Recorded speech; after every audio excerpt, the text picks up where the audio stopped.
আমরা দেখছি দুই বুদ্ধিহীন লোকের কাণ্ড কারখানা। এখনো এদের অনেক কাণ্ড কারখানা বাকি আছে, দেখতে থাকুন। দেখুন, রাগ করছে একে অন্যের উপর। এখন কি করবে দেখবেন, এই কাঠটা রাগ করে ফেলে দেবে। দেখুন, বুদ্ধিহীন হলে যেটা হয়, দেখুন রাগ করে ফেলে দিয়েছে। এখন যেটা হবে, এখন বলবে চলো ও সাইকেলে করে চলো। কাঠ তো ফেলে দিয়েছি, যেটা সমস্যা হচ্ছিল। বুদ্ধিহীন লোক দেখুন, দেখুন বুদ্ধিহীন হলে যা হয়, ধুলোয় ধুলো খেয়ে গেল, পুরো সম্পূর্ণ ধুলোয় ধুলো হয়ে গেল। এখন দুই পাগল এখন কি করবে দেখো, একে অন্যের দিকে ধুলো ছুটছে। দেখুন, বেশ মজার বন্ধুরা, বেশ মজার।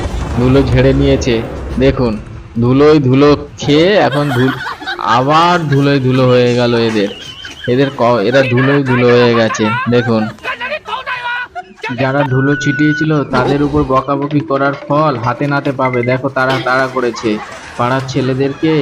এরকম করে বিরক্ত করলে তারা তো এইভাবে তাড়া করবেই। দেখো, তারা এখন বিপদে পড়েছে, বিপদে পড়ে তারা এখন এগিয়ে চলেছে। এখন দেখার বিষয় কি হয়। দেখো, তারা এখন কোথায় এসে পড়েছে, একটা সবজির দোকানের কাছে। সবজির দোকানের কাছে এসে পড়ার পর এখন কি করবে বুঝতে পারছে না। একজন তো ওদিকে উপরে ঝুলছে, তবে এখন বোঝার বিষয় হলো তারা কি করবে এখন, সেটাই হচ্ছে তাদের কাছে একটা সব থেকে বড় প্রশ্ন। দেখো, একজন তো পালিয়ে যাচ্ছে আর একজন তো উপরে ঝুলছে। এখন বিষয় হলো তাদের সামনে এখন কি বিপদ আছে সেটা এখন দেখার।